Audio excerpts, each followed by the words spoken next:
करेंगे ऑल्ट्रुइज्म की। ऑल्ट्रुइज्म को बोला गया it is characterised by an unselfish concern. Altruism basically it is characterised by an unselfish concern, यानी कि अनसेल्फिशली मदद करना किसी की। So it is characterised by an unselfish concern for benefit and welfare of others. दूसरों के benefit के लिए we do this. So it is characterized by an unselfish concern for the benefit and welfare of others. Altruism is characterized by an unselfish concern for the benefit and welfare of others. It involves performing acts voluntarily. अब इसमें क्या है कि आप voluntarily act perform करते हैं to help someone else without expecting any form of reward. आप voluntarily मदद करते हैं, ठीक है, without expecting any kind of reward from it, except the satisfaction of having done a good deed. But there is always a satisfaction of like कि आपने कुछ अच्छा किया है तो उसकी सेटिस्फैक्शन तो होगी।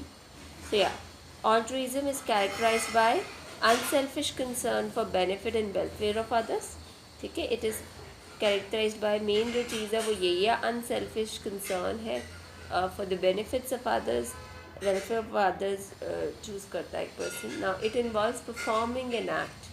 सो एक एक्ट को वॉलेंटरली जब एक इंसान परफॉर्म कर रहा है without expecting any kind of reward from it, except बस एक ही चीज़ मौजूद होगी, वो है कि satisfaction of having done something good. Altruism is motivated solely by the desire to help others. तो ऑल्ट्रुइज्म जो है वो सोनली मोटिवेटेड है by the desire to help others. Altruism is motivated solely by the desire to help others. इसके अलावा अब हम बात करते हैं प्रो सोशल बिहेवियर की। सो pro social behaviour is a broader category. थोड़ा अगर हम प्रो सोशल की बात करें तो उसके अंदर वो एक थोड़ी ब्रॉडर कैटेगरी है दैट एनकम्पसेस एनी हेल्पफुल एक्शन। तो इसके अंदर किसी भी प्रकार के हेल्पफुल एक्शन को हम रखते हैं। Pro social behaviour is a broader category that encompasses any helpful action that is benefiting other people without necessarily providing direct benefit to the helper. So pro-social behavior एक थोड़ी broader category है जिसमें दूसरे की मदद करना is the main thing, right? Encompasses any helpful action for benefiting the other people. So it may involve some risk for the helper. अब pro-social behavior में हो सकता है कि थोड़ा risk हो helper को खुद, right? Now pro-social behavior includes any act designated to help others irrespective of helper's motive. So pro-social behavior जो है वो include करता है any act designated to help others. So it includes any act that is designated to help others. So pro-social behavior includes any act designated to help others. तो हर एक act जो कि दूसरे की मदद के लिए किया जा रहा है. So yeah, pro-social behavior is designated to help others irrespective of helper's motive. जो प्रो सोशल बिहेवियर है ये इंक्लूड करता है किसी भी प्रकार के एक्ट को जिसका डेजिग्नेट किया गया है so as to help other. So pro social behaviour includes any act designated to help others irrespective of helpers motive, कि दूसरे की बस मदद की जा रही है, हम ये नहीं देख रहे irrespective of what is the helper's motive. Altruism में जो इंटेंशन है हेल्पर की वो सोनली है to benefits other, right. So altruism का मेन एक चीज़ है कि इंटेंशन जो है हेल्पर की वो जस्ट है कि टू बेनिफिट अदर, कोई एक्सपेक्टेशन नहीं है किसी प्रकार के रिवॉर्ड और पर्सनल गेन की। बट लेकिन प्रो सोशल बिहेवियर में द हेल्पर में have ulterior motives. Pro social behaviour में हेल्पर के बहुत अलग अलग मोटिव्स, अल्टीरियर मोटिव्स भी हो सकते हैं या पर्सनल बेनिफिट्स के लिए किया जाता है, such as enhancing one's resume for future job opportunities. Like लोग NGOs में पार्टिसिपेट करते हैं for the sole reason that will enhance their resume, right. So pro social behaviour में हेल्पर का जो अल्टीरियर मोटिव्स भी हो सकते हैं, लाइक पर्सनल बेनिफिट सीख करने के लिए भी एक इंसान जो है प्रो सोशली एक्ट कर सकता है, राइट। लाइक फॉर एग्जाम्पल अपने रेज्यूमे को अच्छा बनाने के लिए। ना altruism stands in contrast to egoism. अब altruism की अगर हम बात करें तो वो egoism से different है, which is characterized by a refusal to become concerned about anything except oneself. Egoism क्या है? It is characterized by a refusal to become concerned about anything. कि आप रिफ्यूज़ कर देते हैं किसी भी चीज़ के बारे में, आप कंसर्नड ही नहीं होते. So it is characterised by refusal to become concerned about anything except one self and one's own interest. सिर्फ आपको अपनी पड़ी है, अपने सेल्फ इंटरेस्ट की पड़ी है. सो या altruism is like, contrasting of egoism. Egoism is characterized by ki refusal to become concerned about anything. Refusal to become concerned about anything except oneself and one's own self-interest. Egoism में आप refuse करते हो to become to become concerned. You don't become concerned about anything except आप सिर्फ self interest को लेके चलते हैं, अपने interest को लेके चलते हैं. So you care just about your own self-interest, egoist people, right? So egoism is driven by self-interest rather than concern for others' welfare. तो egoism self-interest से driven होता है rather than a concern for others' welfare. Now heroism involves courageous risk-taking behavior to achieve a socially valued goal. Heroism में क्या होता है basically? Courageous risk-taking behavior में एक व्यक्ति जो है वो engage होता है. So heroism involves courageous risk-taking. So it involves courageous risk-taking behavior to achieve a socially valued goal, right? So heroism में courageous risk-taking behavior show किया जाता है so as to achieve a socially valued goal. एक socially valued goal को achieve किया जाता है. So saving someone's life. So yeah, heroism involves courageous risk-taking behavior to achieve a socially valued goal. Courageously risk taking behaviour में एक व्यक्ति engage होता है और एक सोशली वैल्यूड गोल को अचीव करता है. To achieve a socially valued goal, एक ऐसी चीज़ को प्राप्त करना जो सोशली वैल्यूड है, such as saving someone's life. While altruism may involve heroic action, heroism can also encompass acts that can undertaken for personal reasons like self-preservation. Altruism में तो आप you are saving someone else's life, but heroism is like saving your own life also. Self-preservation का भी हम लेते हैं. I'll talk about the Latané-Darley model now. I'll give you the name. So 5 steps of bystander intervention. 5 step क्या है bystander intervention की. So इसको एक decision tree analysis model कहा जाता है जो लटाने एंड डार्ले ने दिया. Step 1. Notice or fail to notice the critical incident. कि या तो आप notice करते हैं या a person fails to notice the critical incident. Now bystanders must first notice that critical incident clearly before deciding whether to intervene or not. So bystanders के लिए ज़रूरी है पहले वो notice करें उस critical incident को clearly, है ना. So bystanders must first notice the critical incident clearly before deciding to intervene. So bystanders सबसे पहले notice करना उनके लिए बहुत आवश्यक है critical incident को clearly before deciding to intervene, right? So bystanders must first notice the critical incident clearly before deciding to intervene. Preoccupation with personal concerns can lead to reduced attention to critical events. अगर तो preoccupied है एक person with personal concerns, that can lead to reduced attention to the critical events. क्योंकि यदि वो personal concern से already preoccupied है तो वो attention ही नहीं pay कर पाएगा critical events पे. So that decreases likelihood of him engaging in a pro-social behavior because वो attend ही नहीं कर रहा है at first place. Now study by Darley and Batson with students undergoing a clergy training demonstrates the impact of preoccupation on noticing emergency.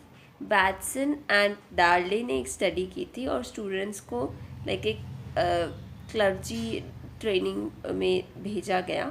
So ये बताता है कि the impact कि अगर कोई बंदा preoccupied है तो वो emergencies को क्या notice कर पाएगा या नहीं, it was demonstrated by this experiment. So participants जिनको कि ample time दिया गया था to reach their destination, उन्होंने जैसे एक person को लिटाया तो they were more likely to notice and even provide help. 63% उन्होंने ज़्यादा help की. Those who were on schedule showed a lower rate of help provision, like 45%. जिनको बोला गया कि जल्दी जल्दी करना है, preoccupied group जो है उन्होंने सबसे least help provide की. Preoccupied individuals may fail to recognize the emergencies, even stepping over the person in need, right? So it highlights the importance of awareness for intervention. कि क्या importance है awareness की, right? So preoccupation होगी तो person would even not even notice, aware ही नहीं हो पाएगा जिस एक ऐसी सिचुएशन में जहाँ उनको पता है कि उनको एंगेज होना है या नहीं. तो स्टेप 2 है interpreting an event as emergency. Bystander द्वारा करेक्टली एक इवेंट को इंटरप्रेट किया जाना चाहिए as an emergency to proceed in that intervention, right? Presence of multiple witness can inhibit helping behavior due to diffusion of responsibility, and there is also something called fear of embarrassment. अगर बहुत सारे witness होंगे, so that kind of inhibits the helping behavior, because ऐसी situation में जो multiple witness present है उनके कारण डिफ्यूजन ऑफ रिस्पॉन्सिबिलिटी हो जाती है. And then there is also a fear of embarrassment, right? Embarrassment की फीलिंग भी. प्लूरलिस्टिक इग्नोरेंस कब होती है? When bystanders rely on others cues and do hesitate to respond. Pluralistic ignorance मतलब बहुत सारे लोग इग्नोर कर रहे हैं. बाय स्टैंडर्स जो है वो रिलाई करते हैं एक दूसरे के क्यूज़ पे. They rely on others cues. They hesitate to respond if others fail to act, right? और वो हेजिटेट करते हैं रिस्पॉन्डिंग में अगर others are also if others are also not acting something. Latane and Darley experimentally demonstrated pluralistic experimentally उन्होंने pluralistic ignorance का बताया by pumping smoke into a room with students, right? So experimentally उन्होंने कैसे बताया pluralistic ignorance को कि उन्होंने smoke pump करना शुरू किया into a room with students, showing reduced response when in the presence of others. So क्या हुआ कि उन्होंने smoke डालनी शुरू की एक रूम में students के, and reduced response था when in the presence of others. So देखा गया कि students का response कम था when there were other people also with them. So ये रुटकॉव्स्की, ग्रूडर एंड रोमर ने ये पाया. Inhibition of response is lower among friends, कि फ्रेंड्स में इतना इनहिबिशन नहीं होता, बट अगर इन स्ट्रेंजर्स हो तो ज़्यादा होता है, राइट? क्योंकि फ्रेंड्स कम्युनिकेट करते हैं more easily and share perceptions of the situations as well. So 5 characteristics की बात की गई that influences the perception of an event as an emergency. कि 5 चीज़ें कैरेक्टरिस्टिक्स इंपॉर्टेंट है that influences the perception of an event as an emergency. ये 5 चीज़ें होनी चाहिए और तभी एक सिचुएशन को इंटरप्रेट किया जाएगा as an emergency. Sudden, something that happen suddenly और अनएक्सपेक्टेडली, तो आप उसको एज एन इमरजेंसी कंसिडर करते हैं. So something sudden and unexpected occurs, so you consider it to be emergency. Harm to the victim is likely to increase without intervention, कि जो अगर उस विक्टिम की मदद नहीं की जाएगी तो बिना इंटरवेंशन के उसका जो हार्म है वो और ज़्यादा होगा. So harm to victim is likely to increase without intervention. And clear threat of the harm to the victim exist, तो क्लियर थ्रेट है of more harm, right, to the victim. The victim is helpless and is in need of assistance. Victim बुरी तरह helpless है and उसको assistance की बहुत ज़रूरत है. सो तभी इंसान जो है, we people do some intervention. Now Shotland and Straw ने डेमोन्स्ट्रेट किया influence of situational context on interpreting emergency. ऐसा पाया गया है when women says I know you, तो उनकी कम मदद होती है। लाइक मैरिटल रिलेशन में लोग सोचते हैं कि तो हस्बैंड वाइफ की फाइट है, तो ऐसे में लोग कम इंटरवेंशन करते हैं। But if women says I do not know who you are in a fight, then people are likely to intervene in such a situation. Step 3, deciding about personal responsibility to help. सो step third है कि decide करना, personal responsibility लेना to provide. Bystanders जो हैं वो hesitate करते हैं to offer help due to uncertainty about personal responsibility. Sometimes it may happen कि बाय स्टैंडर्ड्स हेजिटेट करें to offer help because of the uncertainty about personal responsibility, because हमें sure नहीं होता कि हमें पर्सनल रिस्पॉन्सिबिलिटी लेनी है ऑफ समथिंग और नॉट, राइट। सो ये भी एक है चीज़ कि बाय स्टैंडर्ड्स में kind of hesitate to offer a help due to uncertainty about the personal responsibility, especially when others are present, जब दूसरे लोग भी हों, leading to diffusion of responsibility. Diffusion of responsibility occurs when each bystander assumes other will take responsibility to help. So individual accountability कम हो जाती है because हम एक्सपेक्ट करते हैं कि दूसरा पर्सन जो है he will take the responsibility. So then Miller et al conducted a field study जिसमें बच्चों को ट्रिक और ट्रीट करके मैनिपुलेट किया गया उनकी परसेप्शन ऑफ रिस्पॉन्सिबिलिटी को। सो रिजल्ट्स ये बताते हैं कि बच्चों को जब खुद रिस्पॉन्सिबिलिटी लेने को कहा गया तो सबसे ज़्यादा उन्होंने डोनेट किया। इंडिविजुअल रिस्पॉन्सिबिलिटी में डोनेटिंग सबसे ज़्यादा रही। Average donation when one kid was responsible and almost no to donations जब कोई भी रिस्पॉन्सिबल नहीं था। So presence of large number of victims and small number of potential helpers sometimes even increase करता है प्रोसोशल बिहेवियर को। विक्टिम बहुत सारे हों, ठीक है, और हेल्पर्स कम हो तब भी प्रोसोशल बिहेवियर ज़्यादा देखा जाता है। Psychological distance between the victim and the bystander as well as among bystanders themselves influences likelihood of helping behavior। कि अगर आप साइकोलॉजिकली विक्टिम से बहुत क्लोज हैं so then we are bound to help, ठीक है। और अगर बाईस स्टैंडर्ड्स के बीच में साइकोलॉजिकल डिस्टेंस कम है then also they are bound to help.